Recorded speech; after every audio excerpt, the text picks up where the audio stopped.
కొద్దో గొప్ప అవగాహన ఉంది, కొంతమంది ఆ మాట విన్నప్పుడు కొంచెం జ్ఞాపకంలో ఉంటుంది. ఈ ప్రసంగాల్లో కానీ బాప్తీసం ఇచ్చేటప్పుడు కానీ తండ్రి కుమార పరిశుద్ధాత్మ అంటారు. పరిశుద్ధాత్మ అనే ఒక ఆయన ఉన్నాడు. కొంతమంది అడిగారు, తండ్రి కుమారుడు వేరా లేకపోతే ఇద్దరు ఒక్కటేనా అని. ఇద్దరు కాదు, మొత్తం ముగ్గురు. కానీ ముగ్గురైనంత మాత్రాన ముగ్గురు దేవుళ్ళు అనకూడదు. అలాగని దేవుడు ఒక్కడే అన్నప్పుడు మళ్ళా తండ్రే కుమారుడు క్యారెక్టర్ వేసాడు, కుమారుడే పరిశుద్ధాత్మ క్యారెక్టర్ వేసాడు అని కూడా అనకూడదు. తండ్రి తండ్రే, కుమారుడు కుమారుడే, పరిశుద్ధాత్మ పరిశుద్ధాత్మే. ఈ విషయంలో పెద్ద సందేహం ఉంది, కన్ఫ్యూజ్ ఉంది. అయితే దానికి సమాధానం ఏంటంటే, దేవుడు ఒక్కడా ముగ్గురా అంటే ముగ్గురు వ్యక్తులు వేరు వేరు వ్యక్తులే, కానీ వారి అభిప్రాయంలో కానీ వ్యవహారంలో కానీ సమస్త విషయాలలో ఏకత్వం ఉంది. అన్ని విషయాలలో ఏకత్వం ఉన్నందున అభిప్రాయ భేదాలు కానీ పరస్పర వైరుధ్యం కలిగిన వ్యక్తిత్వాలు కానీ కలిగి ఉంటే ఇక ఎంతమంది అంటే అంతమందిని సపరేట్గా మనం చెప్పొచ్చు, చూపించవచ్చు. కానీ చూడటానికి ముగ్గురుగా కనబడుతున్నారు, కానీ మొత్తం ఒకటే మాట ఒకటే బాట అన్నట్టు ఉంటుంది. దీన్ని అర్థమయ్యేటట్టు చెప్పడానికి చాలాసార్లు ఒక ఎగ్జాంపుల్ వాడాను. ఇప్పుడు ఇక్కడున్న ఈ 5-6 మొత్తం కలిసి నా మీద దాడి చేయాలనుకున్నారు, లేకపోతే నన్ను ఏదో అడగాలనుకున్నారు, నా మీద తగవాడాలనుకున్నారు. అనుకొని మొత్తం మాట్లాడుకొని నా దగ్గరికి వచ్చారు. అప్పుడు నేను అంటాను, వాసు నువ్వు కూడానా, రవి నువ్వు కూడానా, ఆహా మొత్తం ఒకటయ్యారన్నమాట అంటాను. వాడుకలు అంటాం కదండి. ఇప్పుడు ఇంట్లో నలుగురు కలిసి ఇంట్లో ఒకటి మీద దాడికి సిద్ధపడితే ఏమంటారు, ఆహా మొత్తం ఒకటయ్యారన్నమాట, మొత్తం ఒకటయ్యి ఇట్లా ఆలోచన చేస్తున్నారా నా మీద, చెప్తా మీ పని చెప్తా. ఈ మొత్తం ఒకటయ్యారు అంటే మొత్తం అతుక్కుపోయారా? అసలు ఏంది ఆ మాటకు అర్థమైంది అసలు? ఇప్పుడు వీళ్ళందరూ ఒకటై నా మీదకి గొడవకు వచ్చారు లేదా తగవకు వచ్చారు అంటే మొత్తం అతుక్కొని వచ్చారా? మరి మొత్తం కలిసి ఒకటయ్యారా?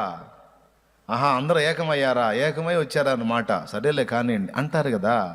ఈ అందరు కలిసి ఒకటవటం ఏంటి, అందరు కలిసి ఏకమై రావటం ఏంటి అసలు దాని అర్థం? అంటే అందరూ ఒకటయ్యారంటే అందరూ అతుక్కుపోయారని కాదు. రవి రవే, అర్జున అర్జునే, లేకపోతే మిఖాయిలు వాసు వాసే, శ్యామ్ జెట్స్, ఎవరికి వాళ్ళు వేరే. కానీ నన్ను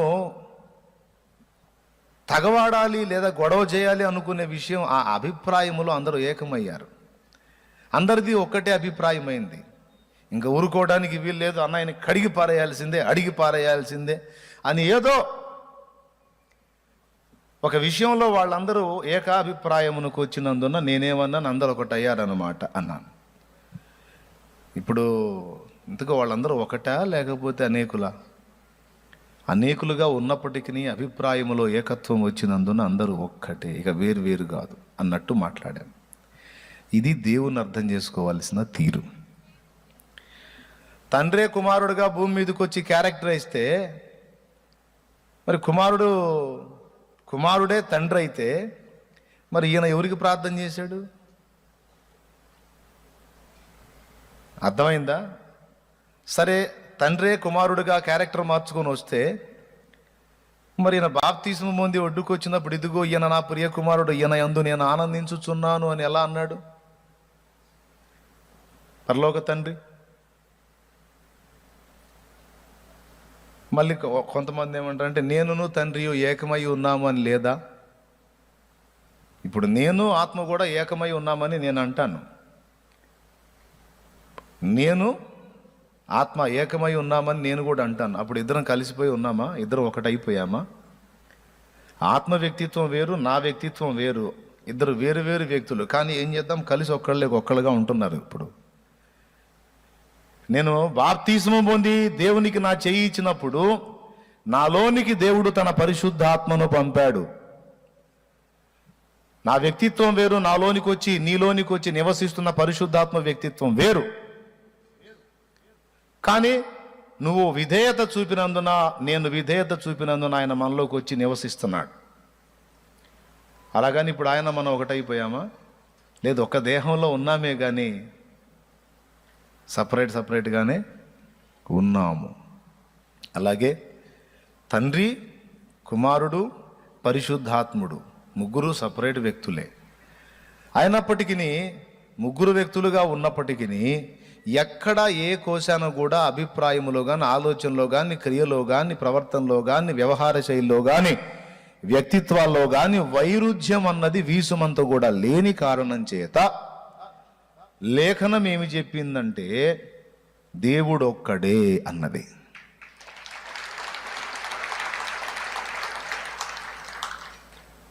అర్థమైందా? దేవుడు ఒక్కడే. కాదు, ముగ్గురు సపరేట్ అన్నావు కదా, ఇప్పుడు మరి కుమారుణ్ణి మయం పరిస్తే తండ్రికి ఏమి ఇబ్బంది లేదా? ఏం లేదు. నువ్వు కుమారుని నామంలో నువ్వు కుమారుణ్ణి మయంపరచు, పరిశుద్ధాత్మను ఆరాధించు, తండ్రినే ఆరాధించు, ఏమి అక్కడ వైరుధ్యం ఏమి ఉండదు. అర్థమైందా? ఈ ముగ్గురు వ్యక్తులలో ఎవరిని నువ్వు ఎత్తి వర్షిప్ చేసినా దేవుడేమో తృణీకరించడు. ఎందుకంటే పరిశుద్ధాత్మని ఎత్తి మాట్లాడినా, కుమారుని ఎత్తి మాట్లాడినా, తండ్రిని ఎత్తి మాట్లాడినా మొత్తం ఆయనకే చెందుతుంది. అయితే నేను గతంలో మొక్కినటువంటి ఆరాధనలో కూడా ఒక త్రిత్వం ఉంది. ఆ త్రిత్వం బైబిల్లో త్రిత్వం ఒక్కటి కాదు. నేను అంతకుముందు విగ్రహారాధన జీవితంలో ఉన్నప్పుడు కూడా త్రిమూర్తులని మొక్కాను. మళ్ళీ ఆ త్రిత్వానికి బైబిల్లో చెప్పిన త్రిత్వానికి సంబంధం లేదు. బైబిల్లో చెప్పబడిన త్రిత్వం పరస్పరం ఒకరినొకరు గౌరవించుకుంటూ, ఒకరి అభిప్రాయంతో ఒకరు ఏకీభవిస్తూ, ఏ కోశాన కూడా అభిప్రాయంలో కానీ, వ్యక్తిత్వంలో కానీ వైరుధ్యం లేదంటే వ్యతిరేకత లేదు.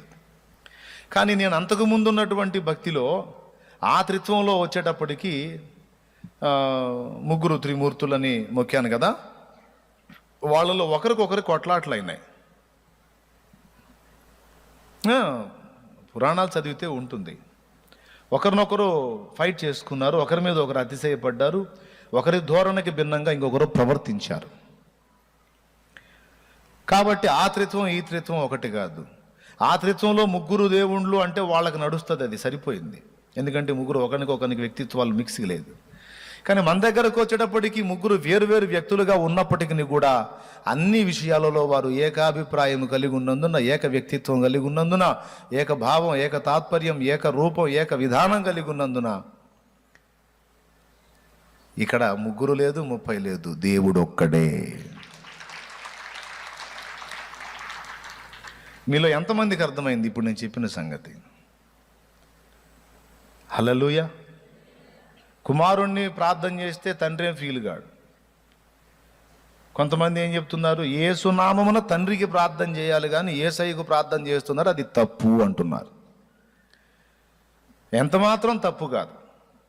అదే యోహాను సువార్తలో 2 మాటలు యేసయ్య మాట్లాడాడు. తెలుసా మీకు? యోహాను సువార్త 14వ అధ్యాయము 14వ వచనం నుంచి చదవండి. నా నామమున మీరు నన్నేమి అడిగినను నేను చేతును, మీరు నన్ను ప్రేమించిన ఎడలా. చాలు, దానికి ఇంకొంచెం ముందు చదువు తల్లి. మీరు నా నామమున దేనిని అడుగుదురో తండ్రి కుమారుని యందు మహిమపరచబడుటకై దానిని చేతును. అదిగో, మీరు నా నామమున దేనిని అడుగుదురో తండ్రి కుమారుని యందు మహిమపరచబడుటకై దానిని చేతును. ఆయన నామమున తండ్రిని అడిగినా తండ్రి చేస్తాడు, లేదు ఆయన నామమున, ఎవరు? యేసు నామమున యేసును అడిగినా కూడా యేసయ్య చేస్తాను అన్నాడు. తర్వాత ఇంకో చోట కూడా ఉంటుంది, మీరు నా పేరిట తండ్రిని ఏమి అడిగినను తండ్రి దయచేస్తాడు. ఆ మాట చెప్పాడు. నా నామమున తండ్రిని అడగండి మీకు ఇవ్వబడుతుంది, లేదు నా నామమున నన్ను అడగండి నేను కూడా ఇస్తాను అన్నాడు. నామము అంటే ఓన్లీ యేసు నామ ఉచ్చారణ కాదండి.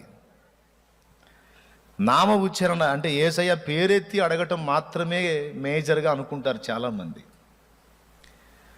నామము అంటే స్వభావము. నామములో స్వభావం చెప్పబడుతుంది. యాకోబు అనే నామానికి అర్థం మోసగాడు. ఆ పేరులో అతని వ్యక్తిత్వం. నాబాలు అరే మొరటువాడు, ఆ పేరులో ఆ వ్యక్తిత్వం. అర్థమైందా? కాబట్టి నామము అంటే ఆ స్వభావం లేక ఆ వ్యక్తిత్వం. యేసయ్య ఏం చెప్తున్నాడంటే, మీరు నా నామమున తండ్రిని ఏమి అడిగినను, నా నామమున నన్నేమి అడిగినను అంటే, యేసు నామా ఉచ్చారణ మాత్రమే కాదు, యేసు వ్యక్తిత్వాన్ని కూడా సంతరించుకోవాలన్న ఆలోచన మనం మర్చిపోకూడదు. హల్లెలూయా. కాబట్టి తండ్రిని అడిగినా ఆయన ఏమి ఫీల్ కాడు, యేసయ్య ఏం ఫీల్ కాడు, యేసయ్యని అడిగిన తండ్రి ఏం ఫీల్ కాడు. ఇంకా చెప్పాలంటే అసలు దైవత్రిత్వంలో అబ్బా ఎంత సౌందర్యం ఉందో.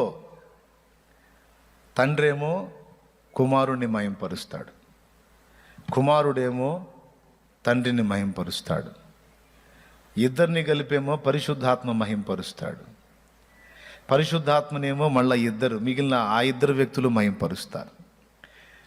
ఎక్కడా కూడా ఖండన ఉండదు. ఒకరినొకరు ఘనపరచుట, మహిమపరచుట. ఇంకా చెప్పాలంటే ఒక్క దేవుడు ఒక్కడే, ఆయనలో మూడు భాగాలు, ముగ్గురు వ్యక్తులు అన్నమాట. ఒక్క దేవుళ్ళలో ముగ్గురు వ్యక్తులు. ఉదాహరణకి నేను గొంతుతో పాట పాడా. ఏదో సరే, అందరికీ నచ్చకపోయినా నచ్చినోడికి నచ్చింది కదా. సరే, ఏదో సన్మాన సభ పెట్టారు. సభ పెట్టి దండేమో మెడకేశారు, శాలువ ఏమో భుజాలకు కప్పారు. బంగారు కంకణమో వెండి కంకణమో ఇత్తడి కంకణమో ఏదో చేయించి చేతికి పెట్టారు. అసలు నిజంగా గొప్ప అద్భుతంగా పాడేవండి, నువ్వు హింసాత్మక విద్వాంసుడు అని ఏదో మీరు చెప్పి ఒక బంగారు కంకణం ఏదో పెట్టారు. ఇప్పుడు ఒక్క మాట చెప్తానండి. పాట పాడింది మెడ, గొంతుక. మరి మెడక దండ ఏందండి? సరే వదిలేయండి. భుజాలు పాడినాయా, వీపు పాడిందా, లేకపోతే గొంతు పాడిందా? మరి శాలువ వీపుకేందండి? గొంతుక పాడిందా, చెయ్యి పాడిందా? మరి చేతికి బంగారు కంకణం ఏంటండి? అసలు పాడిన దానికి ఏమన్నా ఇచ్చారా? కానీ గొంతు ఫీల్ అయిద్దా? సమస్య లేదు, గొంతు ఫీల్ కాదు. ఎందుకంటే ఇవన్నీ తనలోని భాగాలే కాబట్టి దేన్ని గౌరవించదు. కిరీటం పెట్టారు అనుకుందాం అంటే అంత లేదులే, నేను అంత విద్వాంసుడినేం కాదు, ఊరికి ఎగ్జాంపుల్ ఓ గాయకుడినే తీసుకుందాం. మంచి సంగీత హింసరాగాలు కలిపి పాడేవాడు అనుకుందాం. పాడిందేమో గొంతు, సన్మానమేమో తలకి, మెడకి, చేతికి, ఒంటికి. కానీ అసలు పాడిన దానికి ఏం లేదు, అయినా అది ఫీల్ కాదు. ఎందుకో తెలుసా? చేతికి చేస్తే గొంతు తనకు చేసినట్టే, గొంతు చేసినట్టే ఫీల్ అవుద్ది గొంతుగా. ఎక్కడ దానికి అది పాడినందుకు ఎక్కడ ఏ భాగానికి సన్మానం లభించినా అది గొంతుకే వర్తిస్తుంది. కాబట్టి ఇక్కడ దైవత్రిత్వంలో ఏ భాగాన్ని మనం ప్రస్తుతించినా, ప్రశంసించినా అది మిగిలిన భాగాలకు చెందుతుంది, చేరుతుంది. కనుక ఇక ఏ భేదం లేకుండా దైవత్రిత్వంలోని ముగ్గురు వ్యక్తుల్ని ఉటంకిస్తూ మనం వర్షిప్ చేసుకోవచ్చు. కొంతమంది భక్తులు త్రియేక దేవ అని కలిపి కొట్టారు. 1 + 1 + 1 = 3 అనేది మామూలు లెక్క. దేవుని లెక్కలో 1 + 1 + 1 = 1. కాబట్టి అందరూ కూడా ఖచ్చితంగా ఈ సంగతి గ్రహింపగలిగి ఉండాలి. తండ్రి ఉన్నాడు మనకి, పరలోక తండ్రి. ఆయన అద్వితీయ కుమారుడు ఉన్నాడు, మనందరి ప్రాణప్రియుడు. రేపు ఆయన పక్కనే మన సింహాసనంలో కూర్చోబోతుంది. ఆ కుమారుని పక్కన సింహాసనంలో కూర్చోవడానికి యోగ్యులనుగా మనల్ని సిద్ధపరచడానికి వచ్చిన వాడే ఆదరణకర్త, పరిశుద్ధాత్ముడు.